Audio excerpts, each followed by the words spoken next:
ингээд зочин бодлынхаа дотор талаад нэг явж байна. За ингээд хан мам ингээд дандаа нөгөө үлгэрийн баатрууд одоо Мики Маусын зураг байж байна. Ер нь Мики Маус энэ зочин бодлын гол энэ ер нь Токиогийн Диснейленд гол бэлэг тэмдэг юм байна. Ер нь Мики Маус чинь анх 1928 онд анх энэ Мики Маусын үлгэрийг зохиож ирсэн нэ. Тэр тухай би одоо дөнгөж хэлж мэдж байгаа байхгүй. Тэгээд одоо энэ нэг лифт нь ингээд Мики Маус дахин дахин гэрлээ гэж шийдэлчихээ тийм. Мама. За тэгээд ингээд анх одоо энэ Холливуудын алдартай Мики Маус гэдэг кино чинь 1928 онд бий болсон юм шүү дээ. За тэгээд тэрнээс хойш одоо ингээд Мики Маусыг бүр шүтэн бишгч ялангуяа энэ зочдууд маш их дуртай гэж байна. Ер нь бол энэ зочдуудын өөрөө ерөөсө битүү пиг ерөөсө энэ шинжил зорилгод маш стресс өөрөөгөө бүх хийх хэрэгтэй юм. Ер нь бол суудлаа. Тэгээд бид бол маш стресс Мики Маус шинжилгээний зочдуудыг захиалсан байгаа. Тэгээд одоо энэ гурван дахь клуб хэсэгт нь орж явж байна.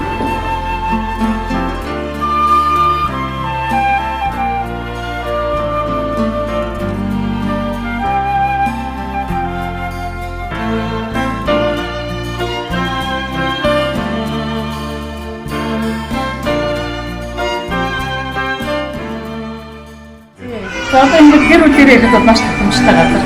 За ингээд янз янзын өрөөнүүдтэй. Ер нь өрөөний зохион байгуулалт нэг юм хөө. За энэ дээр ингээд үлгэрийн баатруудын юмудаар ингээд очирсан юм гоё макет жишээлүүд байж байна тийм.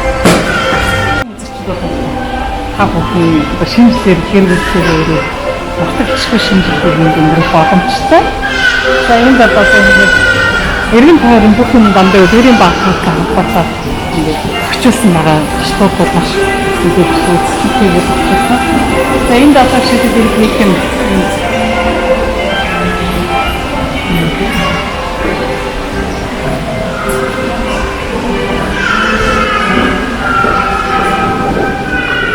私はお取りしますよ。За одоо ингээд үлгэрийн баатрууд ингээд энэ тэмдэг байж байгаа. Баашаа явуулсан. Тэний цаа хоолыг бодож байгаа.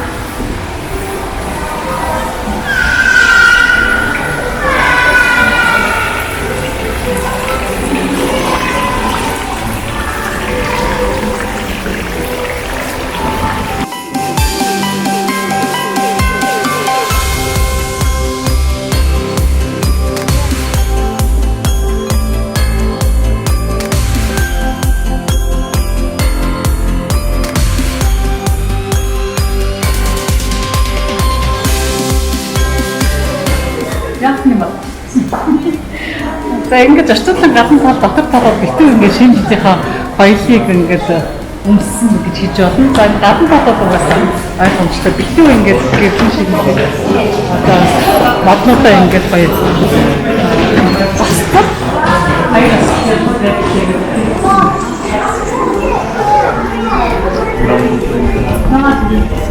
нэг хол энэ дэхэд өөрөө их баг шинжилгээ утгаар нь хэлбэлж гэр бүлээрээ маш сайн шинэ оноо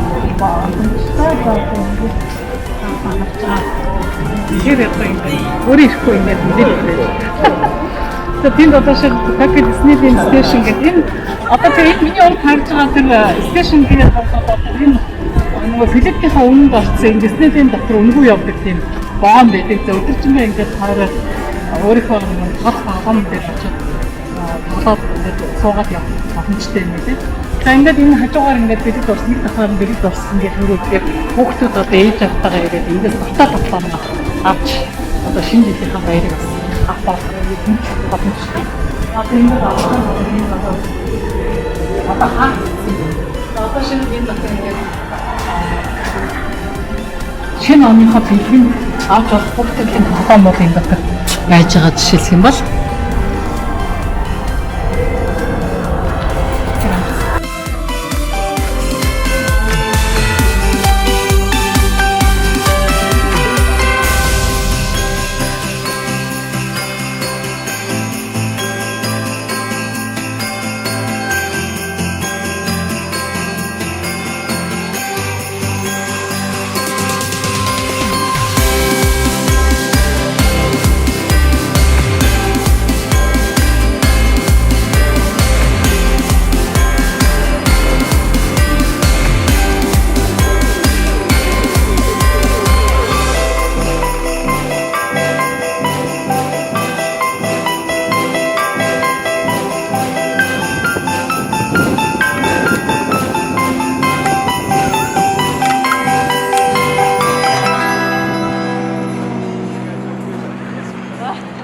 энэ доторх зочдуудын доторхыг та бүхэндээ танилцуулж байна. За энэ ингээд ор одоо энэ төмбүү шиг энэ шкаф энэ гэрийн доторх байдлыг буудлын доторх татыг ингээд харж байгаах та бүхэн маш их тийм хөөгдөд зориулсан ингээд яг нэг гүнжийн ордонд ороод ирсэн юм шиг ингээд доторхын янзад зассан байт юм байна.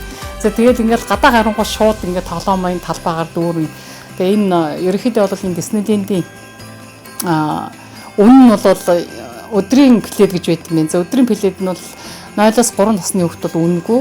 Тэгээд 3-аас 17 насны хүүхэд бол 5400 йен юм байна. За тэгээд 17-оос дээшээ болоод ирэхээр 7300 йений үнэтэй идэм биш үзэгчтэй. За тэгээд энэ билетийг авсан байсан цагт энэ дотор бол өдөржингөө ерөөсө бүх тоглоомууд нь үнэгүй идэм юм байна. За энэ бүхнийг ингээд та бүхэнд танилцуулж байгаад би одоо маш их баяртай байна. За ингээд бяцхан үзэгчд маань энэ Диснейлендэд гэр бүлийнхэнтэйгээ ээж автайгаа ирээд энд ингээд нэг ийм сайхан үлгэрийн ордонд байрлаад за гадаа гараад өдөржингөө тоглоод ингээд байдаг юм байна үзэгчтэй. Ингээд ийшээ ингээд манай зураглагч харуулгах энэ талыг хараа. Яг энэ болондоо шийдэл 3 хүүхэд байлаа гэхэд энэ ч ингээд унтчих жишээ те. За ингээд энэ дотор бол орж ирсэн хүүхэд бол ерөөсөө яг л нэг үлгэрт орсон юм шиг байна. За ингээд хүүхдэд ингээд за ийшээ ингээд хараад энэ зураг юун дээр нь ингээд Диснейлэндийн үлгэрийн тухай ингээд янз янзын үлгэрүүд гараад байж байна. За Диснейленд бол 1983 онд анх ашиглалтанд орсон юм байна. За жил болгон одоо 15-аас дээш сая хүмүүс энд ирж байнга үйлчлүүлж идэг. Дэлхийд 3 дугаарт ордог асар том одоо үнэхээр хүүхдийн үлгэрийн ордон гэж хэлж болохоор газар байна.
Диснейленд руу явж очиход бол хамгийн амар нь Токио станц дээрээс Майхама станц хүртэл вагонд суугаад хотын гадна байдаг Ураясу гэдэг жижиг хотод буун.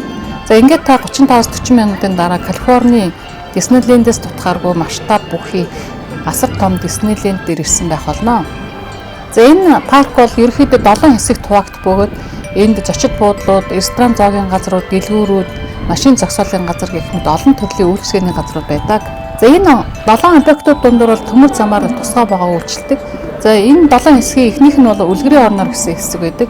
За энд Зоолушкагийн хэрэм, Питер Пэний нислэгүүд, Дамбо хэмээх нисдэг зан гэх мэт нэртэй үлгэрийн бааtruудын сэтгэлтэй тоглоомууд байдаг. За хоёрдугаар хэсэгт нь адал явдлын орон гэдэг хэсэг. За энэ хэсэг нь дотроо хоёр хуваагддаг. Эхнийх нь халуун орны ширэнгэн он хэсэг, харин хоёрдугаарт нь Карибын тэнгисийн дээрэмчдийн эсрэг үзрүүдээс бүрддэг. За гуравдугаарт нь Үлгэрийн киноны баатруудын хотхон байдаг.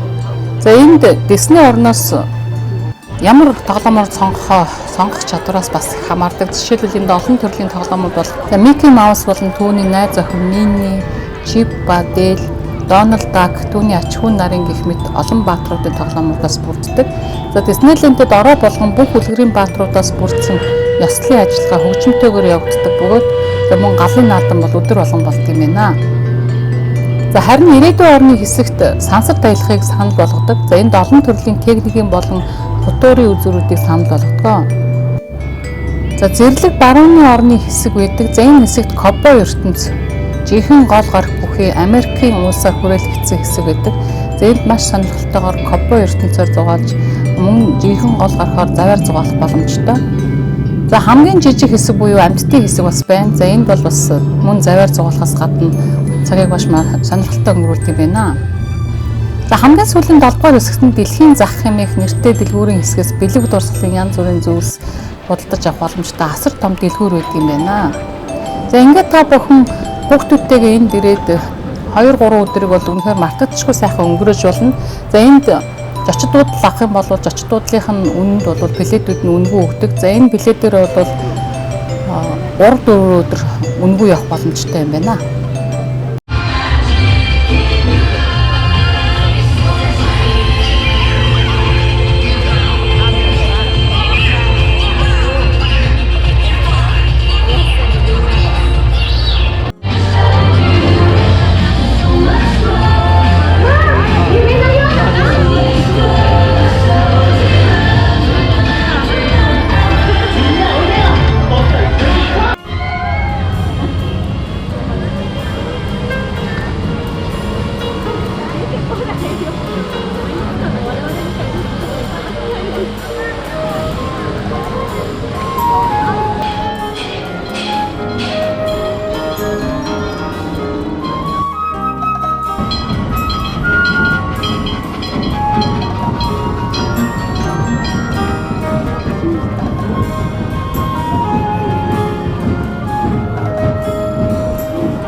Everybody's got a laughing place to go home. Take a frown, turn it upside down, and you'll find there's we say, 'cause you will find your way today.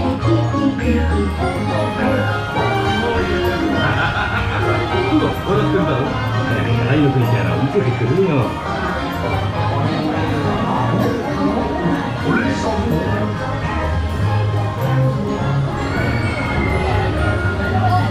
아주 넓고 그 너무 좋아요. 동남아 쪽에서.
Нэвтрүүлгийн ерөнхий ивент тэтгэгч Мянган хот кофе шоп.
Шибуягийн гудамж нь алга Тачика нохооны хөшөөний ажил үзсэн байна.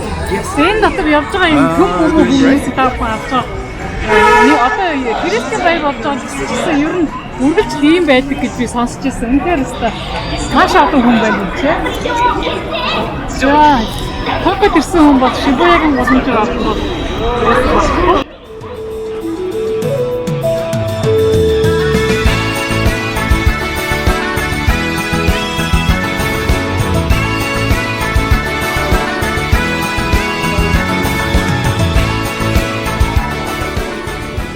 За энэ уул зүрийн яг хажуухан тал Хачика нохооны хөшөө байдаг. За энэ Хачика нохооны хөшөөн дээр зураг даруулахад маш их очер таныг хүлээж байдаг.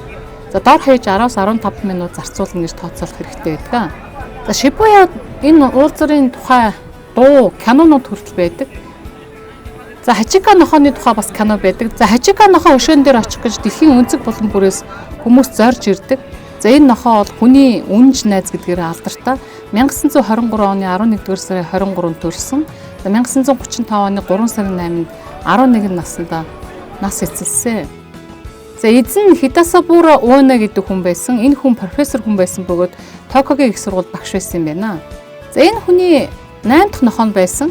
За Хачика нохоо нь үргэлж эзэнтэйгээ хамт байсан бөгөөд өдөр болгон Шибуя станцын үүд хүртэл хамт яваад за дараа нь өдрийн 3 цагт эргэж ирээд цуг хардаг байсан юм байна.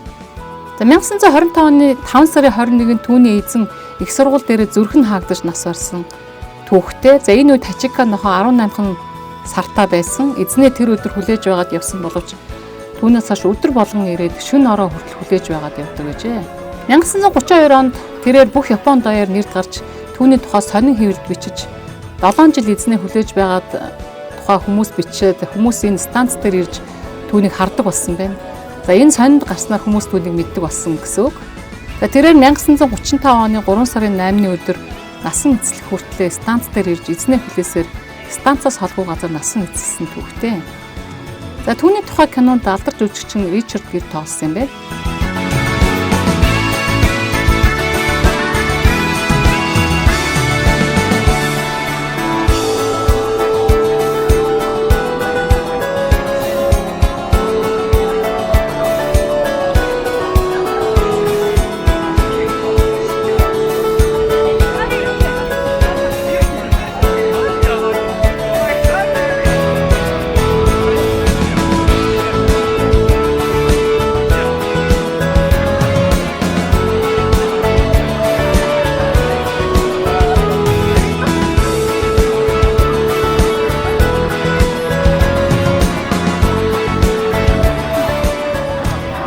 За Хачика нохоо хөшөө хажууханд байдаг энэ уулзуур нь маш алдартай бөгөөд энэ уулзуурын тухай дуу олон кинонууд хүртэл байдаг. За Шибуягийн 7 замын уулзуурын тухай урд нь зөндөө сонсч байсан боловч энэ уулзуурын гарцаар гарах олон мянган хүмүүс ногоон гэр ласхыг хүлээж байгаад урд урдаасаа яг юм асгарч байгаа мэт өөр өөрсдийн чиглэл рүүгээ яран алхах нь үнэхээр сонин содон санагдсан шүү.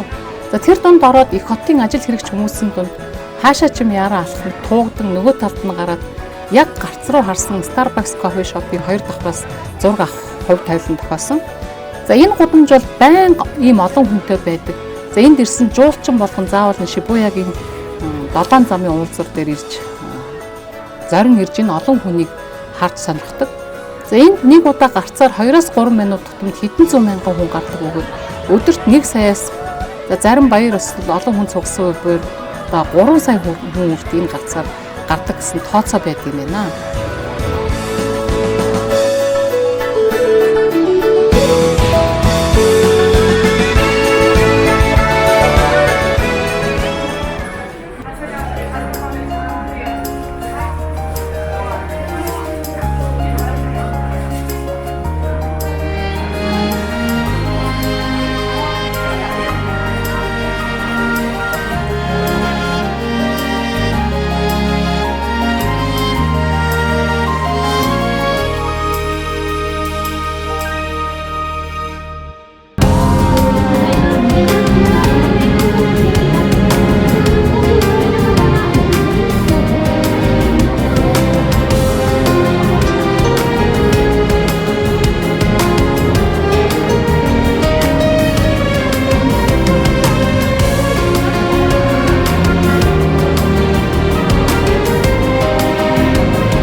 Японууд энэ Монгол арс бол маш урт наслуулдаг төмөр ихтэйгээд ялангуяа хүчүүд нь ихэддэг юм байна.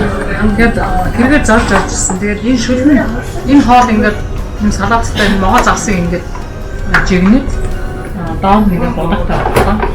Тэнгүүтээ энэ шүлэн дотор болохоор Монгол арсны нийлхийг ингээд байж байна. Тэгээд ингээд уухаар багч амттай. Энэ Монгол загас нь болохоор үнэхээр гоё амттай юм байна.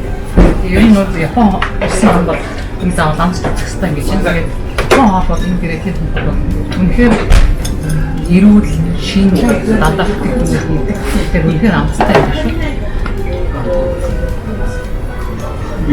Сонстоо гоё зас.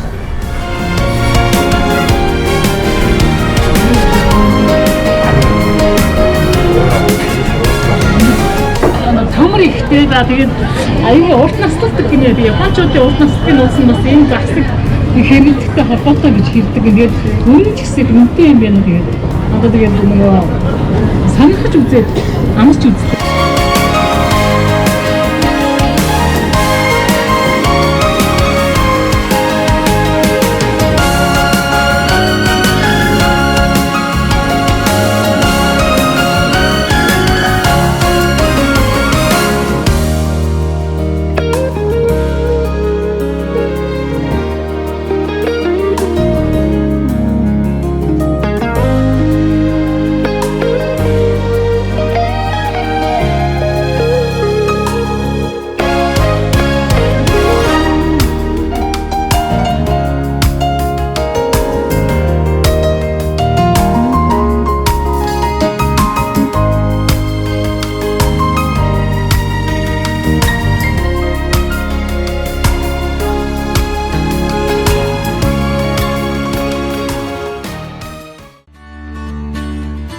Нэвтрүүлгийн ерөнхий ивент тэтгэгч Мянган хот кофе шоп.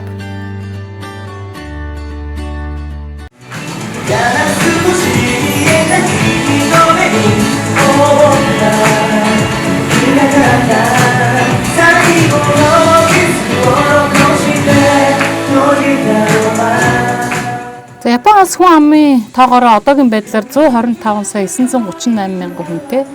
За энэ хүн амынх нь 98.5% нь Япончууд, 1.5% нь Солонгос, 1.4% нь Хятад. За бусад 1.6% нь бусад үндэстнүүд байдаг. За сүүлийн үед Япон улсад хүн амын тоо буурах төлөвтэй байгаа юм байна. За жишээлбэл 2018 онд 148 мянган хүнээр буурсан байна. За Нүб-ийн хийсэн прогнозоор 2050 он гэхэд Япон улсын хүн амын тоо 102 саяд хүрнэ. За өөрөөр хэлбэл 23 сая хүнээр буурах юм байна. За өндөр настай хүмүүсийн тоо өсч хүн амын 22.5% эзлэх болсон. За энд бол олон хүчин зүйл нөлөөлж яадаг эрүүл мэндийн системийн өндөр түвшингээс болж урт наслалт нэмэгдэж байгаатай холбоотой. За мөн Япон хүмүүс маш зөв хоолдог, одоо гимнастик эрүүл мэнд байдалтай байнга анхаардаг. За одоо Япон улсад хүн амын хүлээгдэж буй дундаж наслалт 82.3 болсон маш өндөр наслалт гэсэн үг. За өөрөөр хэлбэл 2020 онд 82.3 наслж эхэлнэ гэсэн үг. Хүлээгдэж буй дундаж наслалт гэдэг нь. За дэлхийн дундаж наслалт 71 гэд бодоход энэ бол дэлхийд хамгийн дээд үзүүлэлтийн нэг юм аа. За эрэгтэйчүүд нь 79, эмэгтэйчүүд нь 85 наслалт юм байна. За Япон улсын иргэдийн дундаж орлого нь сардаа $3,250 юм байна. За хамгийн бага орлого нь $1,500 гэж тооцогддог. За гэхдээ энэ цалингийн орлого нь мэргэжил оршин байгаа газруудаас шалтгаалж өөр өөр байдаг. За жишээлбэл Токио хотод $4,000 дундаж цалинтай. За хамгийн өндөр цалин авдаг хүмүүс нь нисгэгч, эмч, хуульч нар байдаг. За гэвч сүүлийн 5 жилд цалин хөлсний хэмжээ тогтмол буурч байгаа юм байна. За Япон орн бол дэлхийн баян орнуудын нэг. Дотоодын нийт бүтээгдэхүүний хэмжээгээр Америк нэгдсэн улс, Хятад улсын дараагаар 3 дугаар байранд ордог. За энд Японы цалин хөлсний системийн онцлогийг дуртахгүй байж болохгүй нэ. За хүн тухайн компанида хэр их удаан ажиллана тэр хэмжээгээр цалин хөлс нь нэмэгддэг системтэй. За тухайн хүн нэг компанид ажиллаж байгаад ажлаа салахад хүрэх юм бол урд нь хаана ажиллаж байсан нь огт хамаагүй шинэ хүн гэж тооцогдоод цалин нь хамгийн доод хэмжээнээс эхэлдэг юм байна. За тийм учраас Япон хүн ажилд орсон л бол тухайн компанида үнэнчээр ажиллаж цалингаа нэмэгдүүлэх хүсэлтэй байдаг нь тухайн компанийг ашиг орлоготой компани болгож хөгжүүлэхэд асар их үүрэг гүйцэтгэдэг. За дөнгөж ажилд орж байгаа 20 настай хүн дунджаар $2,700 цалин авдаг бол 50 настай хүн дунджаар $5,400 цалин авдаг. За үүнээс харахад бол урт удаан ажиллах тусам цалингийн хэмжээ нэмэгддэг нь үүнээс харагдаж байна. За гэхдээ энэ цалин бол татвар төлөхийн өмнөх цалин гэдгийг дурдах нь зүйтэй. Цалин өндөр авах тусам татвар нь өсдөг системтэй. За мөн улсаас буюу суур тэтгэвэр нь 65 нас хүрсэн хүн одоо багадаа $600, за дунджаар $700 тэтгэвэр авдаг. За 25 жил ажиллаж даатгал төлсөн хүмүүс тэтгэвэр хамаарагддаг юм байна. За үүн дээр ажил олгогчоос олох тэтгэвэр буюу нэмэгдэл тэтгэвэр бас нэмэгддэг. За энэ мэдээж тэтгэврт гарч байгаа хүний авч байсан цалингаас хамаардаг юм байна. За мөн 65 наснаас эхэлж ажиллаж байсан байгууллагаас нь тэтгэвэр олгогддог.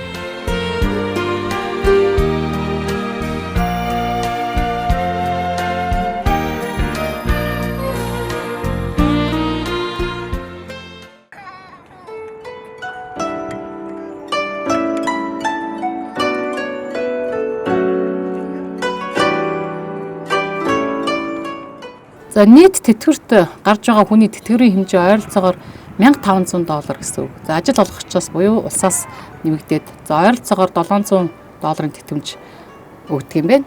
Улсаас 700, ажил олгогчоос 700 гэж үзээд тэгээд 700-аас 750 $1,500 авдаг. За хэрвээ Япон улсад хүн эрт тэтгэврт гарахыг хүсвэл 60 наснда гарвал энэ тэтгэврийн хэмжээ 30% хүртлээр буурна. Харин 63 наснда гарах юм бол 12% буурна. За харин 70 хүртлийн ажиллах юм бол энэ хэмжээ нь 42%-аар нэмэгддэг юм байна. За энэ маягаар Япон улс ард иргэдэд аль болохоор ажил хөдөлмөр эрхлэх боломж болон сонирхлыг нь бүрдүүлдэг байна.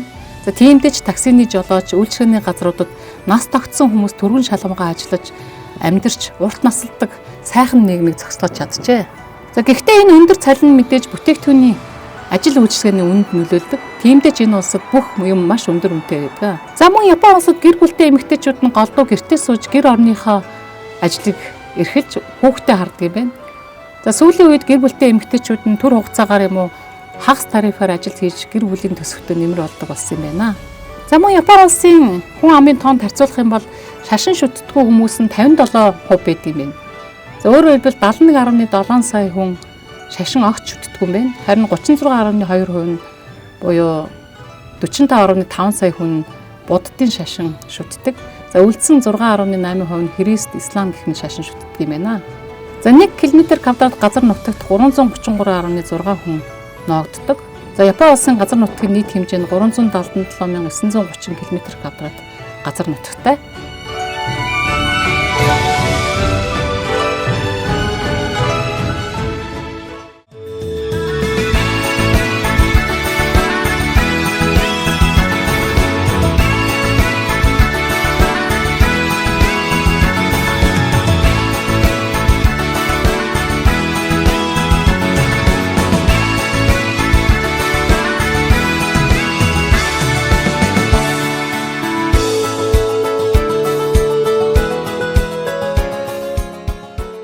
Токио хотын хамгийн алдартай хотын бэлэг тэмдэг болсон газрын нэг бол Токиогийн цамхаг байдаг. Энэ цамхаг бол Минатогийн аренд байрладаг. Өндөр нь 333 м. Дэлхийн хамгийн өндөр телевизийн цамхгууд дотроос 23 дугаар байрыг эзэлдэг. За Францын Эйфелийн цамхгаас 9 м-ээр өндөр байдаг юм байна. За тус цамхгийг 1958 онд барьсан. За жил бүр энд ойролцоогоор 2.5 сая хүн ирж үздэг. За одоо бол зөвхөн жуулчдад зориулсан газар болсон юм байна. За телевизийн нэвтрүүлэг явуулахад зориулагдсан антенны үүрэг гүйцэтгэхэ болсон юм байна. За энэ цамхаг нэгдсэн цагаас хойш ойролцоогоор 150 сая хүн ирж үзсэн гэсэн тооцоо байт юм байна. За энэ цамхаг бол олон зуун алдартай кинонууд, хөгжмийн клипүүдээр гардаг. За зуны халуунд тусгасан гэрлүүдийнхээ ачаар цав цагаанаар гэрэлтдэг. Харин өвөлдөө улбар дулаахан улаан шар өнгөөр гэрэлтэн харагддаг. За лифтээр дээшээ 150 м, 250 м-ийн өндөрт гарч болдог. За 250 м-ийн өндөрөөс агуутаа мотыг алган дээр тавьсан мэт толдон харж болдог. За тэнгэр цэлмэг байх юм бол эндээс пүүжин уулыг бас харж болдог юм байна. За энд Гиннесийн рекордын музей Делюкс галерей маш том аквариум бүхэн мянган загас байдаг. За 400 хүний суудалтай ресторанд бас хооллох боломжтой. За олон тооны дэлгүүрүүдээс ямар нэгэн бэлэг дурсгалын зүйл худалдаа авч болдог.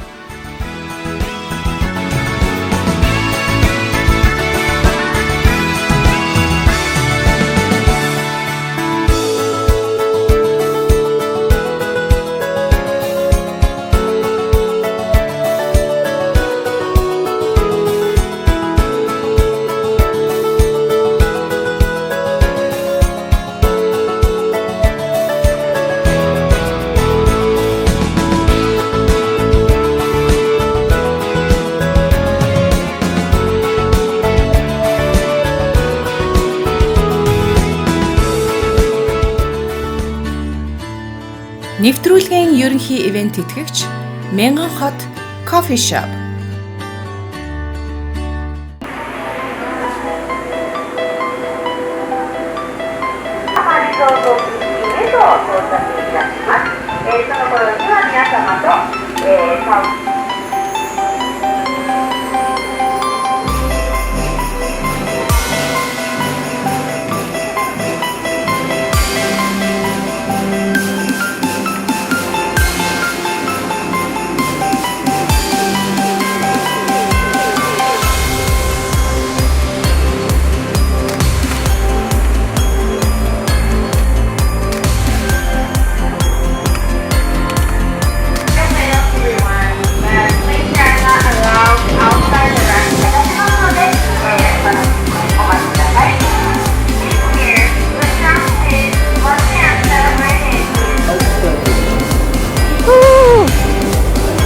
Стафрайт шигтэй саттай болохоор энэ өнөөдөр яагаад ингэж мэлэгдээд байхээр аюу саттай болохыг ингэ даа юм шүү дээ. За японочууд ялангуяа Токио хотын за хаана ингээд он толигдох мөчид ард түмэндээ баяр хүргээд за тэгээ хааны ордынх нь яг тэр хотын төв орчинд оноо нэг хэсэг нь утдаг. За зарим нь болохоор тэр нэг том алдартай нэг гүүр байдаг. Тэрний хажууд бас нэг хэсэг нь за нэг хэсэг нь болохоор тэр Шибуя гэдэг тэр одоо хотын тэр хамгийн хөдөлгөөнтэй годомжиндаа бас угтдаг. За нэг хэсэг нь энэ усан онгоцоор явж одоо оноо угтдаг ийм 4-5 хөтөлбөр байна. За тэгээд би ямар ч байсан гэсэн мэдээж ардын Япон оронд ирсэн чинь энэ дадаагаар нь хөлөг онгоцсон дээр угтыг шийдсэн байгаа. За тэгээд одоо энэ усан онгоцнууд мэдээд 3-4 давхарыг хайтаахан онгоцсон. Ерөнхийдөө одоо хүмүүс хоолундаа идээд 11:45 хөдгийнхаа дээтэд гараад тэгээд 12-д 15 минутын туршид хүмүүс бүгдээрээ тэнцэнэ цуг байж оноо угтдаг юм байна. Тэгээ одоо өнөөдөр ер нь одоо их дулаахан байсан тоокод өнөөдөр яг одоо маш их салхитай, одоо маш их давлгаатай байна. Тэгээд их хүүхэн байна. За ямар ч гэсэн оноо угтнаа та бүхэн тэгээ хамт ингээд токо хотод ирсэн юм чинь ямар ч гэсэн энэ дадаахан иргэдээр 11:50 гэдэг дээшээ гарна да. Тэгээд натаа зүг байгаараа. Siempre que te pregunto que cuándo, cómo y dónde, tú siempre me respondes, quizás, quizás, quizás. Y así pasan los días y yo desesperado y tú contestando, quizás, quizás, quizás.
Cause I'm losing all interest in your body.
¡Happy New Year!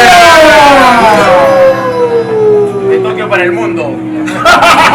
Dale en español, México, en español.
За шинэ оны минь.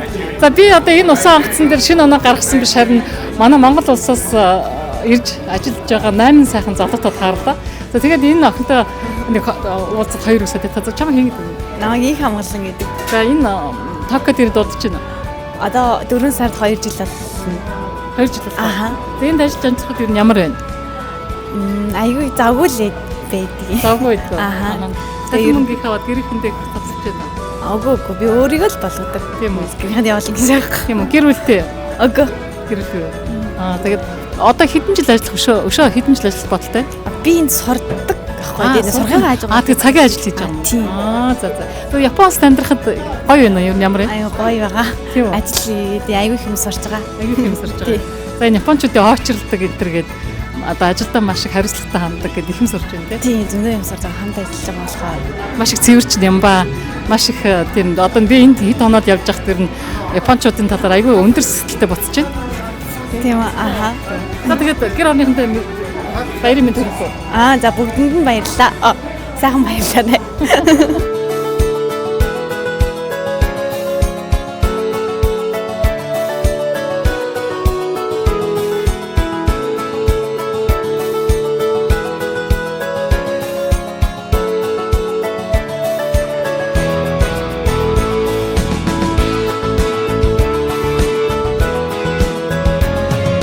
За үзэгчтэй ингээд 2019 оны 22 цаг 30 минутаас 2020 оны 01 цаг 30 минут хүртэл бүтэн 3 цагийн турш олон орны одоо гадаадын жуулчтай мөн японочдтой хамт ингээд шинэ оноо угтлаа. За ингээд энэ онгоцон дээр бол 3 цагийн турш маш хөвчлөлтэй байлаа. Одоо ямар ч орны улс орны хүмүүс бүгдээрээ их энэ найртайгаар шинэ оноо сайхан угтаад бүжиглээд дуулаад маш хөвжөлтэйгээр өнгөрүүлээ. За ингээд та бүхэнтэйгээ энэ оноо шинэ оноо өгтөж за хуучин оноо энэ Токио хотод үдлээ. За ингээд үзэгчтэй 2020 оны 1 сарын 1-нд за энэ жилийнхээ анхны дугаарыг та бүхэнтэй хүргэлээ. Токио хотоос за энэ оныхоо турш 2020 оныхоо турш Натоцог үргэж байгаарай. За дараагийн нэвтрүүлэг хүртэл баяртай үзэгчтэй.